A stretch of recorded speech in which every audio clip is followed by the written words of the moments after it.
Thanks for the opportunity to speak here. So this is going to be a joint work with Aaron Brown and Federico Rodriguez.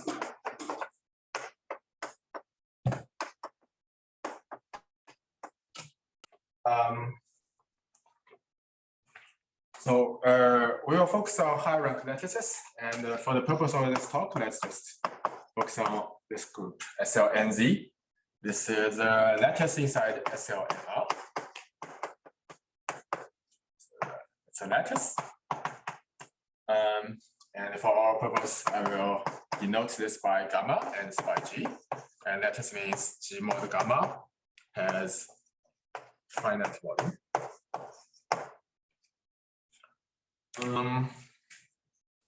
And SG is a semi-simple Lie group, so its finite dimensional linear representations are well understood. There is a countable list of them, and they are so algebraic objects. And what are the representations of gamma?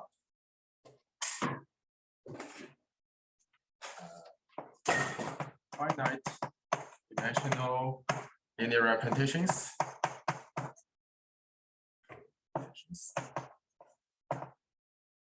of G. These can be classified.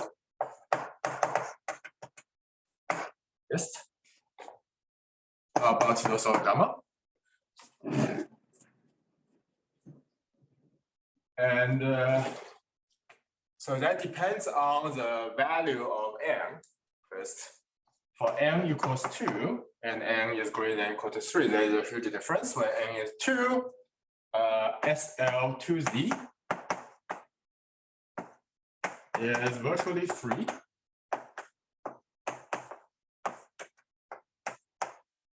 So it has a finite index subgroup that is a free group. And if you take that free group and take two generators and assign to each of them a matrix, then that will give you a representation. You cannot hope to classify representations of a free group. So it's no classification. It's not rigid.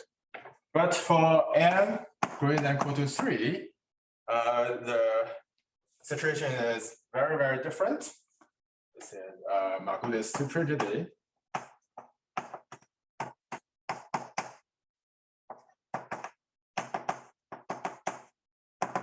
Which essentially says that every gamma representation is a G representation up to some defects.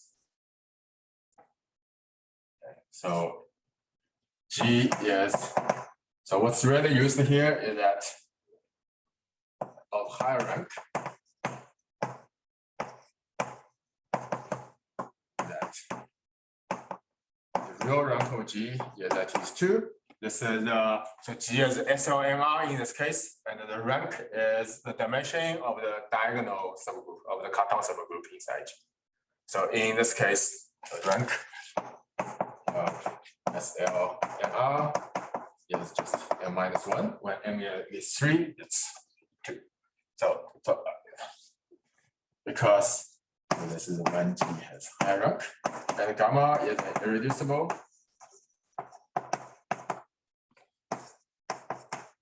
Lattice of G.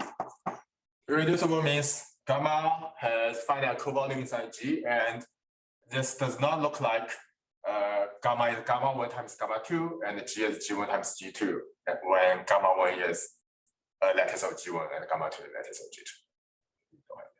So assuming this, then gamma representations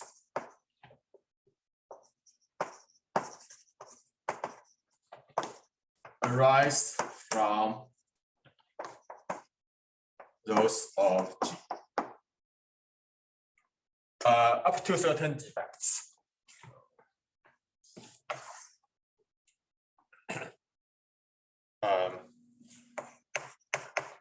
To the following defects.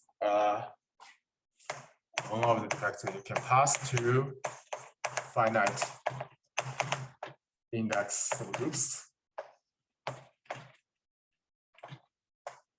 And the other defect is twist by gamma representations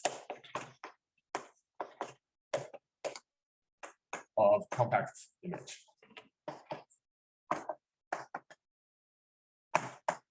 So this is so it's a morphism of gamma into a linear group where the image is compact. Okay. So up to this, yes. So that's Margulis superioridity. So it says when G is large enough, then gamma representations are essentially G representations. And large enough here means, so the difference is that's a free group and this is not. Being higher rank, in particular, tells you that there are a lot of commuting pairs. So in the Cartan subgroup. So there are group relations that you have to respect. And it's hard to make things linear while respecting that group relation. Now,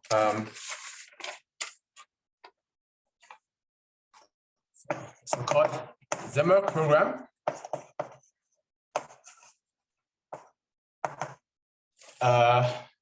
Ask about replacing the representations are gamma. So representations are gamma.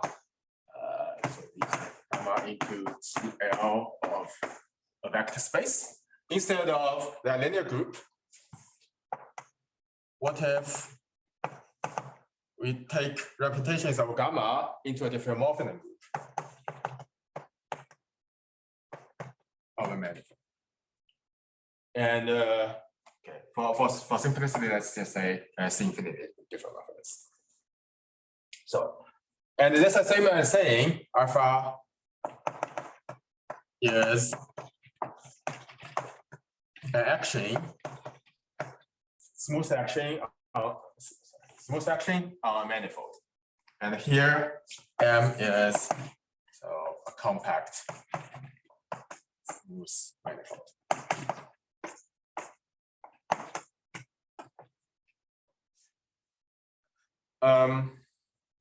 The hope is to say that, like here, there's some rigidity of such representations. If we have such an action, then we hope to say it has an algebraic nature.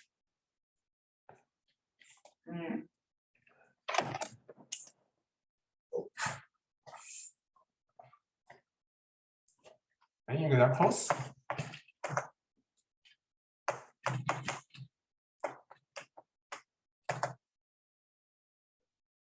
Both, I mean, there's two classes of examples. Both of them are of algebraic nature. One of them is, for instance,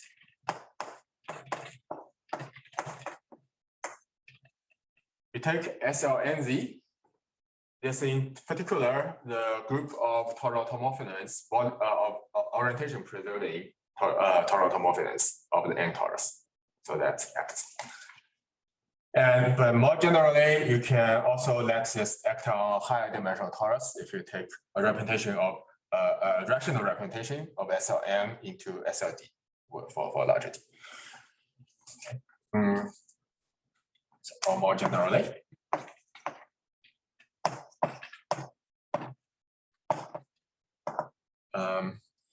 Gamma acting on the Neumann manifold, where N is nilpotent D group, so simply connected in group.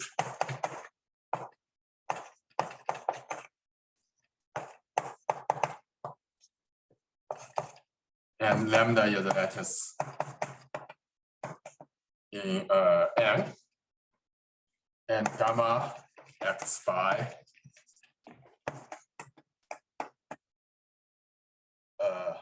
automorphisms of this Neumann manifold. That's one class.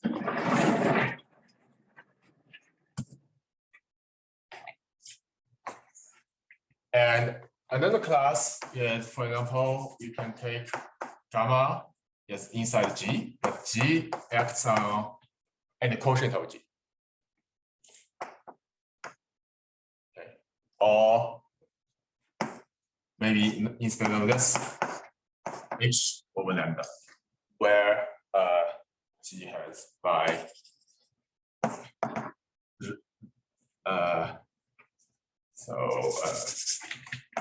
G H lambda is rho G H lambda. By left translation, where lambda is co-compact closed subgroup of a Lie group H. And,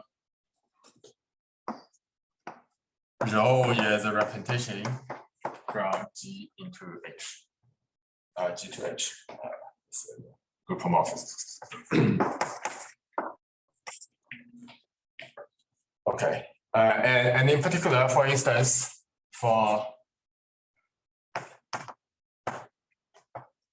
we can take G over lambda. This could be SLNR mod co-compact lattice.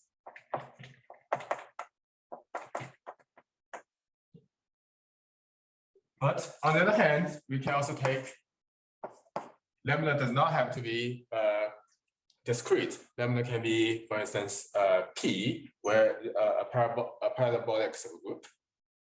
For instance, this would be the flagride, where P is this and inside. So these are two classes of main examples. Of course, life would be perfect if we could say all the actions are like such, but unfortunately, that is not the truth. But there are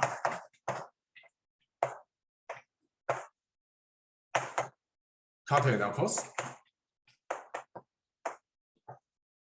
out of these classes. There are two kinds of counterexamples that I am aware of. One is construction by Catalog and Lewis.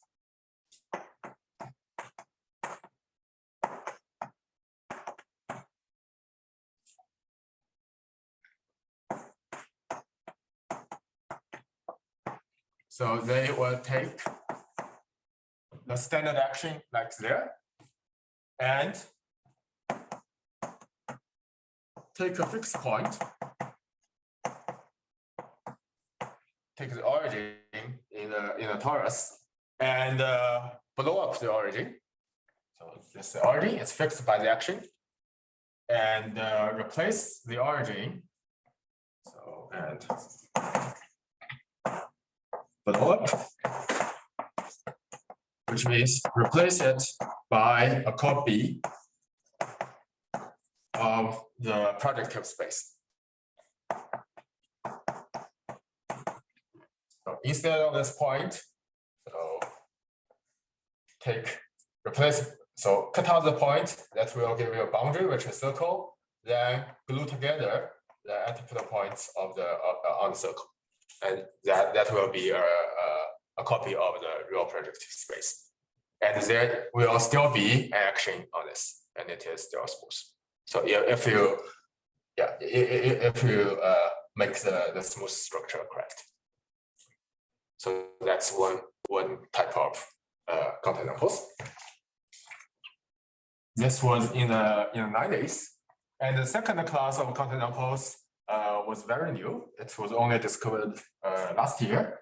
This is by Fisher.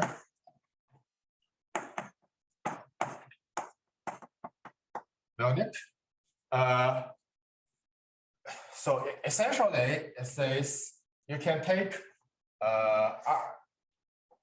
projective manifolds like this, where you have a group, you have your lattice acting on, and you may have two projective spaces, and you may construct a tube connecting them.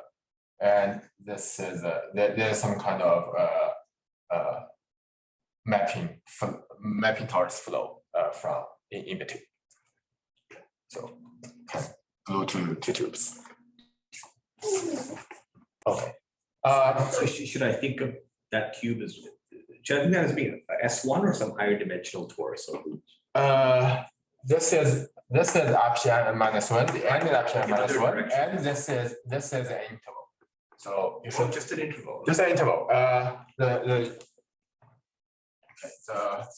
precise is you take G, which is a group, and you can take Q. Let this group be Q. Then G mod Q would be exactly RPN -1. Then Q has a character, which is this entry or whatever. So that's Q has a character. Then through that character, Q acts on the interval. So it's a Q has a character which is a number, and with that number you can with any vector field you like, there's a flow along the interval. So Q acts on I, and that action is quite arbitrary. It does not have to be algebraic. So Q acts on both G and I, then you quotient that out. That's a suspension space. So it's not algebraic. So I'm not really sure what the correct conjecture should be. Maybe it's correct should be both types and with surgeries using one of these two kinds of counterexamples. So the blow up surgery or the connecting surgery.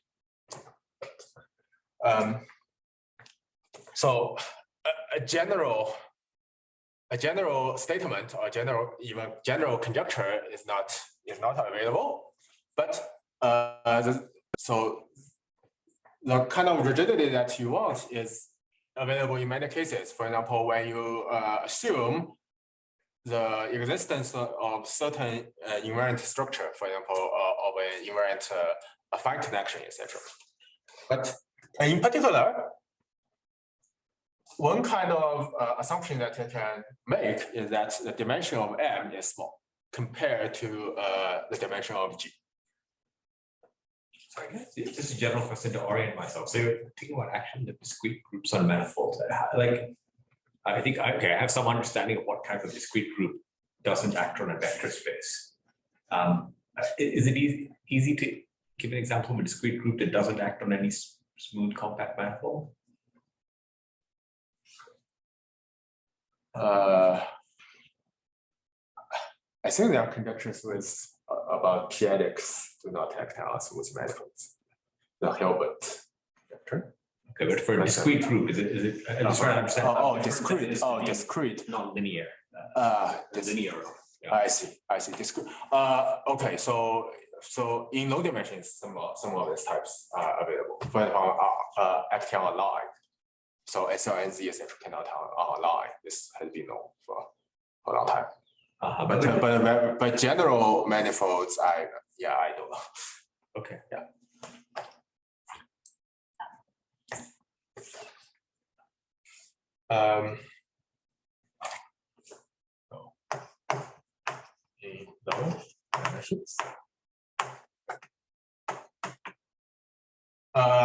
And for my purpose, I will focus on the case when gamma is SLNZ. So what I'm going to say may generalize to certain other Lie groups G and their lattices, but let me just focus on this case.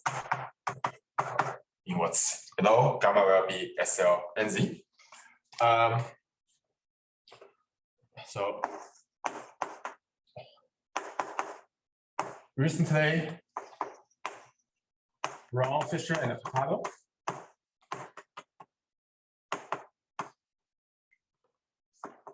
proved the Zimmer conjecture.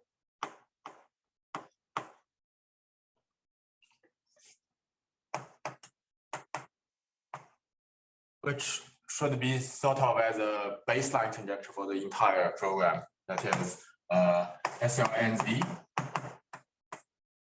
cannot act non-trivially on M with dimension M when dimension M is at most M minus 2. Cannot act non-trivially non-trivially and smoothly on M. Non-trivially and smoothly. So if you took away that word smooth, you're still going to homeomorphisms. Would you expect the qualitative picture to be the same? That's a very good question. I don't know the answer. It's hard.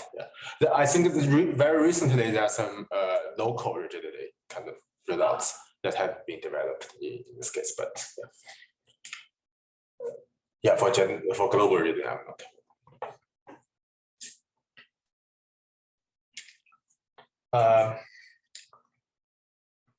Okay, so that's again, this is up to finite index. So if it acts smoothly on manifold, then you may find a finite index subgroup which acts completely trivial. And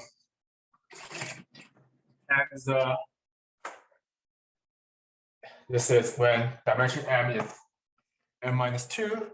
And when dimension M is equal to M, you have these counterexamples. Note that both these counterexamples are in dimension M. Some counterexamples.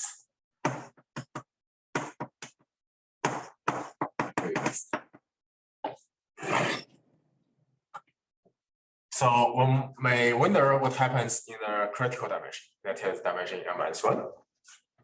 So the dimension M minus 1. So this is the theorem. The main theorem I'm going to talk about today.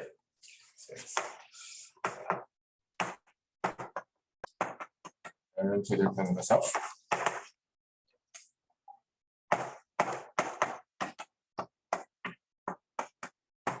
If SLNZ act on M smoothly, and M is on dimension M minus 1, non-trivially, and smoothly, then M is either the M minus 1 dimensional real projective space or the sphere, which are more or less the same. This is the double cover of that. And the action is equivalent to gamma inside SL and R acting on RP M minus 1. This is standard action, which was described, which is Zimmer Q. So instead of that P uses Q here. Anyway, so it's a standard action that SLNR acts on RPM minus 1 because that is the modular space of lines, and the SLNR action preserves the lines. Action. Yes. So up to finite cover, finite index subgroup.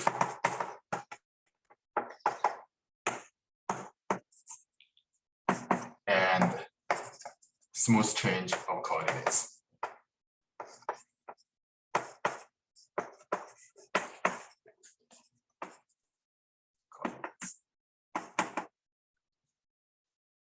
So in a critical dimension, all actions are completely classifiable. Sorry, what does equivalent mean? So up to this. So it's a so after Okay. So yes, maybe let me write it. So yes, smoothly conjugate. Smoothly conjugate. Okay. To this after passing to a finite cover and a finite space. And what do you mean by finite cover? Finite cover means from here to here. That's only possible finite cover. Oh, okay. That's more questions?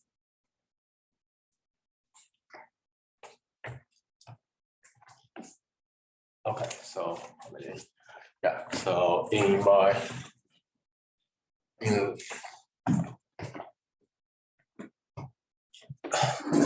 rest of the time, I will try to explain the ideas behind the proof.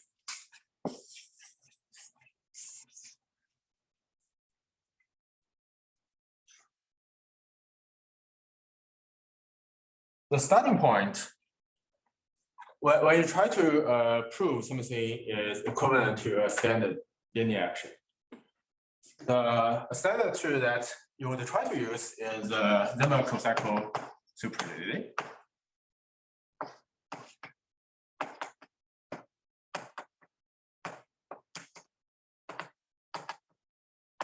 Okay, so this is try to use, which is not always possible, and we'll see later why it's not always possible and what we can do in that case. But the first attempt, the naive attempt, would be use this tool. And what is this tool? We remember that the Margulis, so recall, it was, yeah, I haven't erased that yet. So Margulis superrigidity says every gamma representation is essentially a representation of G. Now, Zimmer cocycle superrigidity replaces representations with a cocycle. So it's a generalization of Margulis superrigidity. If gamma, if gamma acts on a probability space X mu, so mu is a probability measure.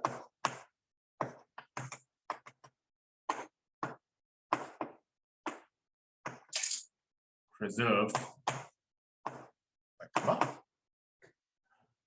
And there is a alpha. Okay, then okay, maybe let's just say rho. And the rho is gamma cross X to some linear group. Such that it satisfies the cocycle property.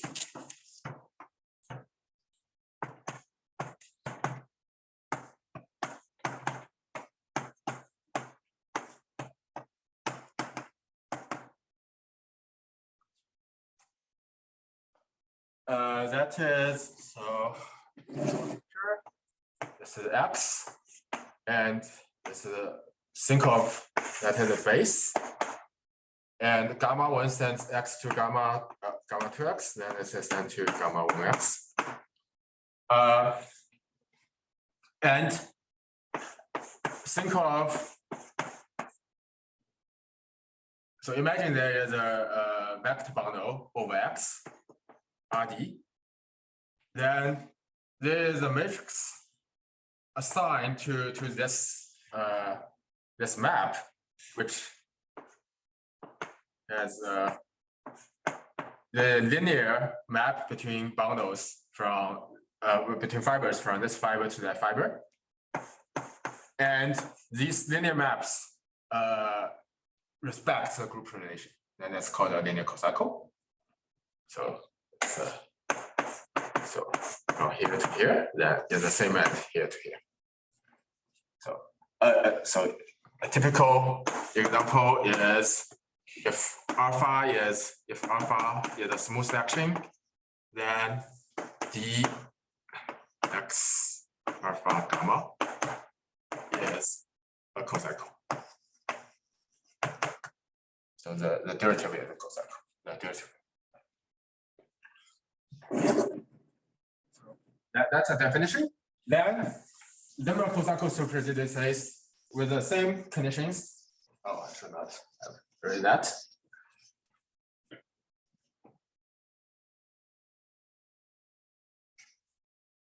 When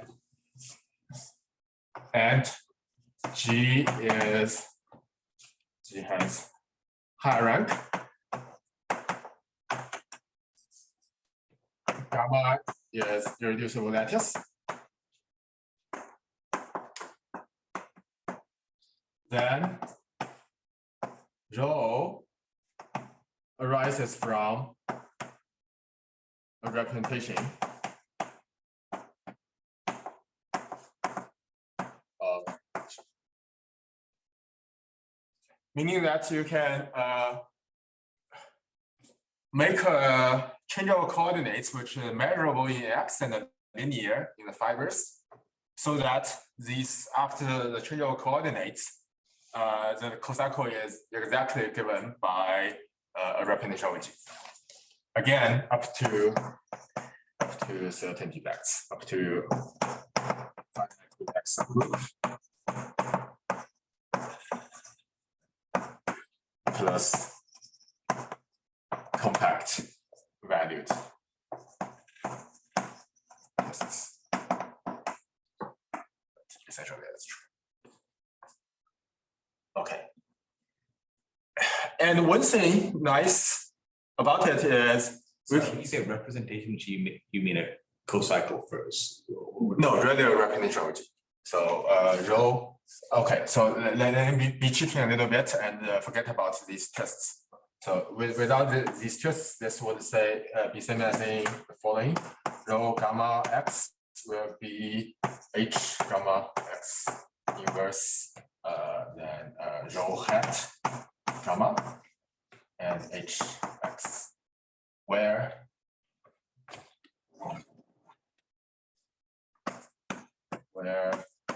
rho hat is a representation of G. And h is from x to CLDR is a measure.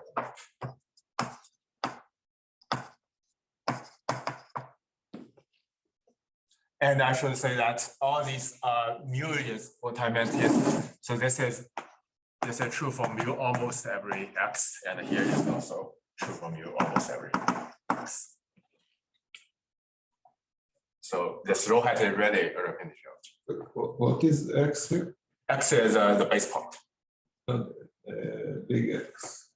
Big X is the space of the base points. So yeah, it will be M. It will be the manifold M. But I can choose it to be whatever I want at this point. Yes, for this theorem abstractly, it can be any probability space anywhere. This is a measurable theorem. Oh. And actually, this is this is an obstruction that we face. It's only a measurable theorem. It's not continuous or smooth. So in the example you gave, when you differentiated a gamma action, suppose that came from a G action. Yes. And then you apply this theorem. What is this rho hat in that case? Oh, you will have a G cocycle. Yes. Then it will say that the G cocycle comes from a G representation. Okay, and which you should be able to linearize the cocycle. I see. So it's not geometrically obvious even in that case. What? No. Okay.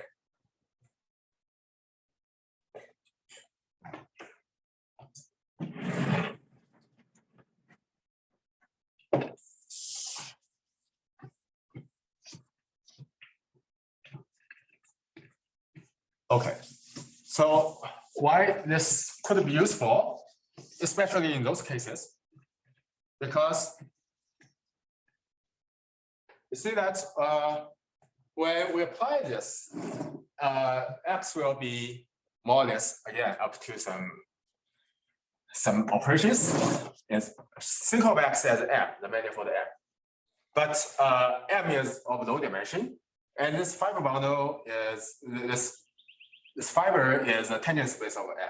So it's of dimension n-2 or dimension n-1. And there are no such representations of G in such low dimensions. Every representation is trivial.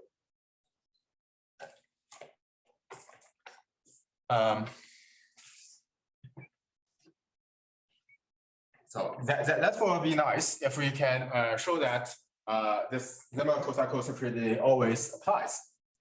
But what makes it hard is that in order to make this work, you need a probability measure mu.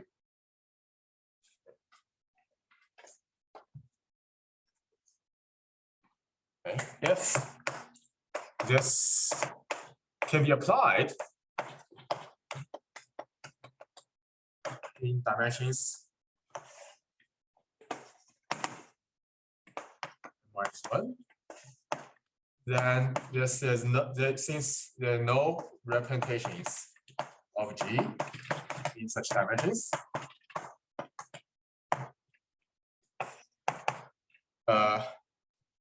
action can be linearized to trivial near support of mu in a sense. So I'm not being very rigorous here, but that looks very promising. But why you can hope to apply this? But to apply,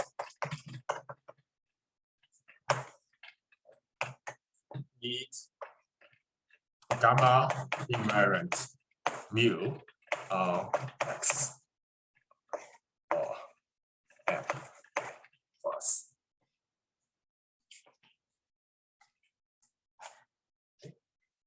So now let's try to construct a gamma invariant measure mu on M. The first observation is that it's easier to work with G than with gamma, because gamma is discrete, but G is a continuous group, and you can take average along different directions. Okay, there is a standard way. First, there is a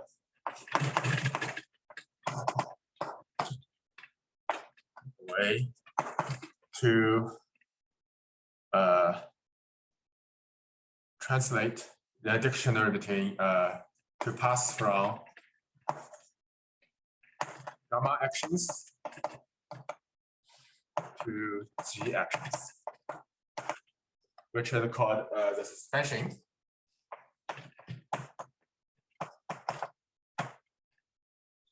This will be essentially this quotient space. So gamma acts on the right on G, and gamma used to act on the left on M. But you can, if you take an inverse, it can make it act on the right on M. Then take the right quotient from both of them. This will give you a quotient space. So where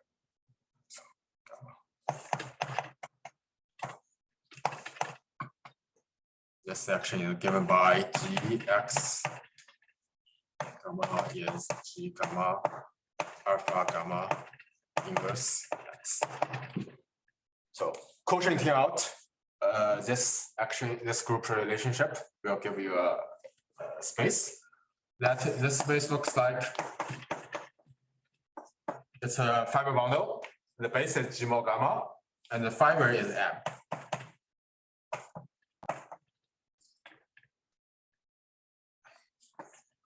And so stabilizer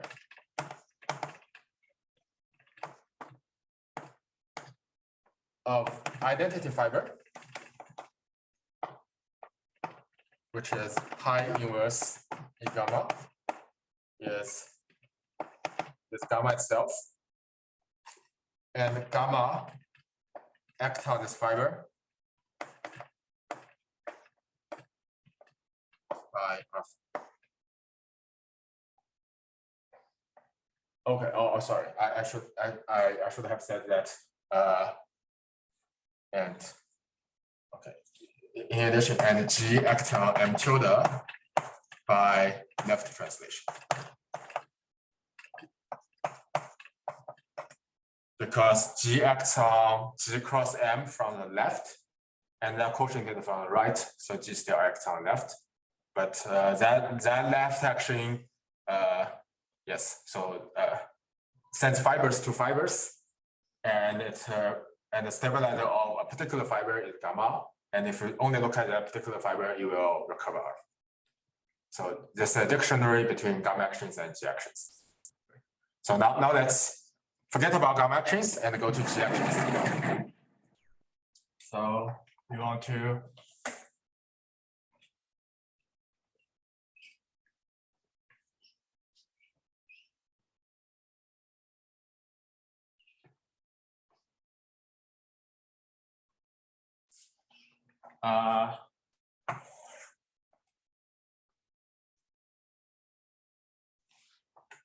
so we now want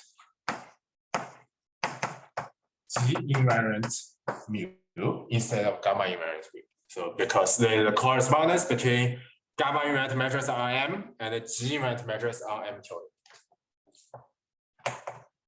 You can go back and forth between these. But that's not always possible. Not always possible. Because G is a semisimple group, and semisimple groups are not amenable. It's not amenable. The amenable group is a group like R or like Z. It's or compact or solvable, and so that you can take average, take ergodic average over that group, and the limit would be the ergodic average would give you an invariant probability. But G is not amenable. And what we can do is consider the largest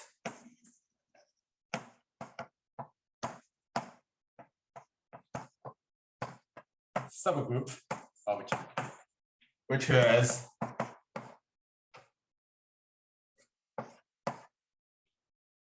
the minimal parabolic subgroup. So it's up triangular, the group of up triangular matrices. So that's the group P. And we can always find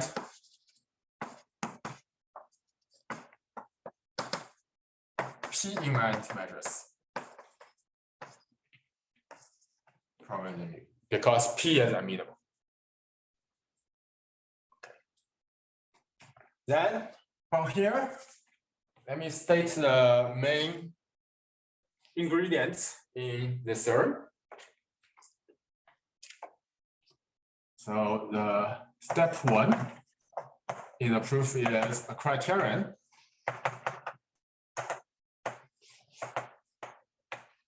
when is a P invariant mu also G invariant. So this is a criterion discovered by us a few years ago, and this criterion was used both in the proof of Brown-Fisher-Hurtado of in dimension n-2 and below, and in this proof of dimension n-1. Okay, I would briefly explain the criterion. So the criterion says the following: if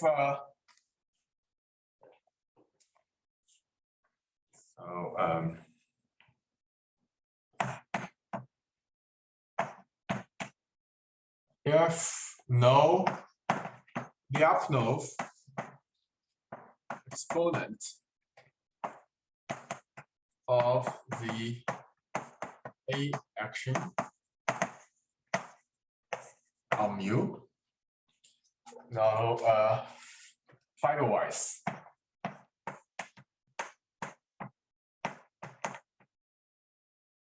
is positively proportional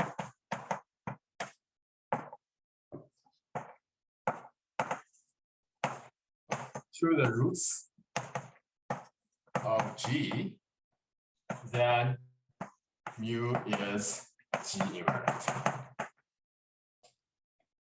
So that is a little bit complicated. So let me give some explanation.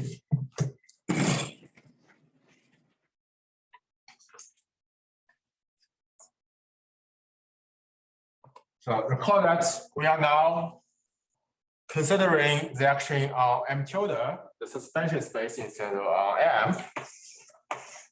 So this is M tilde.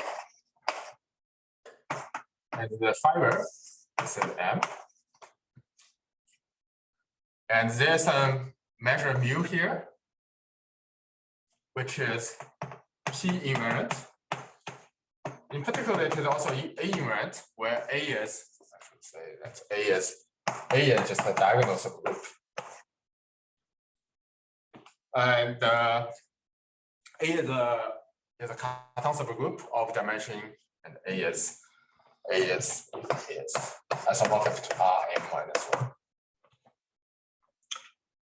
So if you go along different directions inside A, and since the action sends fibers to fibers, vectors along the tangent space of the fiber, they may get exponentially expanded or exponentially contracted at different rates.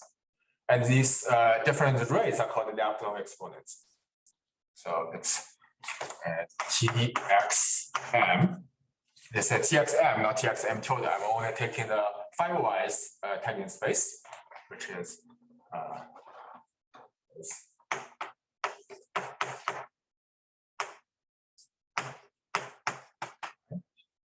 where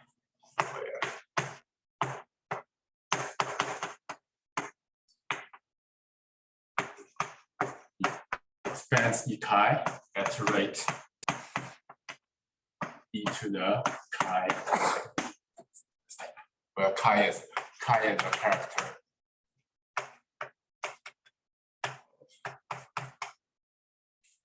Okay, and these chi's are called the Lyapunov exponents. And there can be at most as many Lyapunov exponents as the dimension of M in particular. And these Lyapunov exponents and the chi-equivalent lives in the dual space of the Cartan D algebra, which is the same space as the roots of G. And if we do the same along the base, so we can do the same. We can do the same.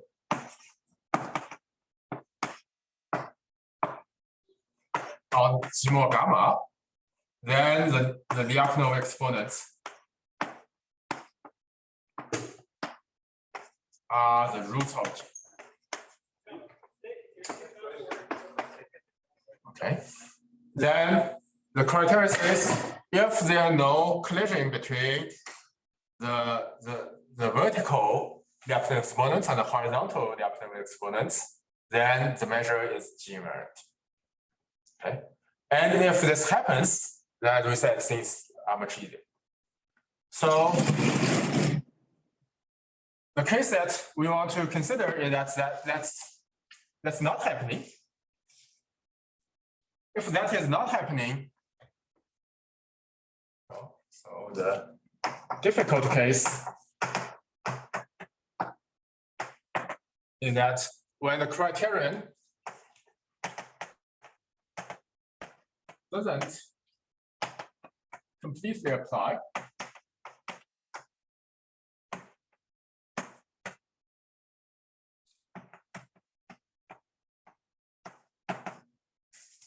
that's the same as in fiber-wise Lyapunov exponents.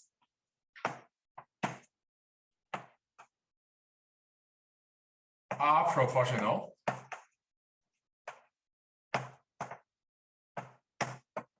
to roots. Sum. Wait, mu is a measure on P. Mu is a measure on M cubed. On the suspension space. It's coming from. It comes from yeah, taking average along P. Taking average along P. Hmm. Okay. Okay, this is a harder case, but criterion further says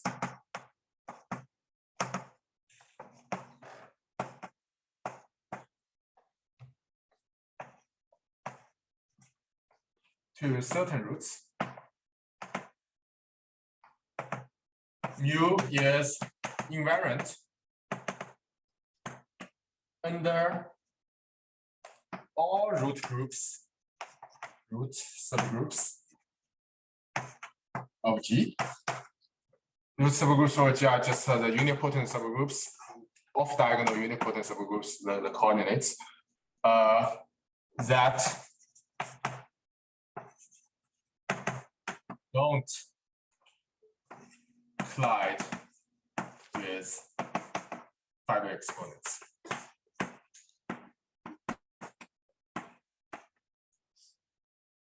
Okay.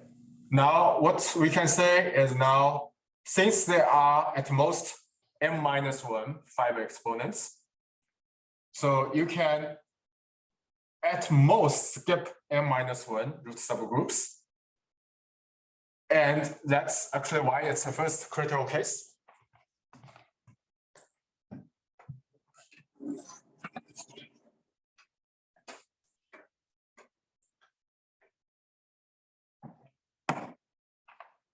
So in particular, this says the stabilizer of mu, which is the closed subgroup of G. The dimension of the stabilizer is greater than or equal to G minus the dimension of the manifold. Because you can skip at most m-1. And now when dimension m is m-1, this group, this is Q, is a maximal subgroup of G.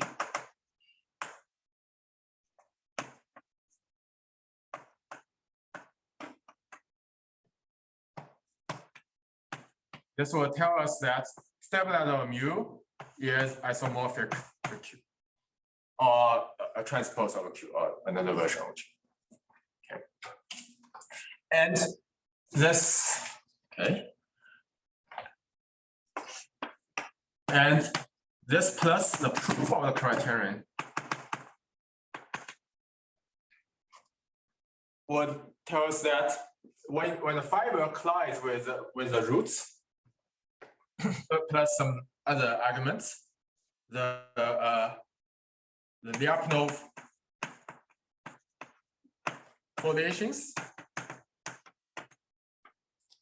in M at mu almost every point are parametrized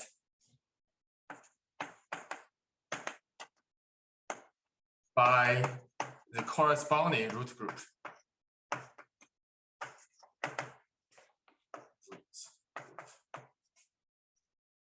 Which is the root group that is listed in Q.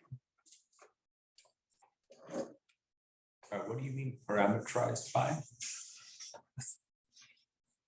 Parameterized by, so there's the composition here and the foliation, and W chi exactly look like Uij. So, okay, maybe let me put this. So locally, so I'm missing all these roots. And for each of these roots, I have a corresponding mu chi ij. And so in fact, these are mu, let me just use SL3 for example. In that case, I'm two-dimensional, and there are exactly two foliations, two Lyapunov foliations. Then there is there, and they look like this. they are parameterized by these two groups. They are isomorphic, really isomorphic. So locally, so that says locally M is isomorphic as G mod Q, because these two foliations in terms of G, they parameterize the quotient of G mod Q. So this is a local picture, and then it takes a further argument to glue the local picture into a global picture to make that theory happen. But that's a basic idea of the theory. I think I'm running out of time, and I will stop here. Thank you very much. Questions? So I have one actually. I mean, you hinted to that there might be a statement for general lattices in higher rank Lie groups. Yeah. But I mean, you are for SLN, you're in this very specific situation that you get this boundary which has dimension rank -1. Yes. In general, you don't, right? I mean, Right. So what would be? I think the critical is the maximal parallel supergroup. When in the R-split case, Yes. the first non-trivial actions happen in the dimension, which is the co-dimension Yeah. of the maximal parallel supergroup, smallest. Yes. and the action will be equivalent to G quotient that maximum. And then one dimension higher, you would. I mean, the Yeah, one dimension higher, complicated. yeah, it's complicated, and yeah, we don't fully understand it yet. Other questions? Okay. Thank you very much.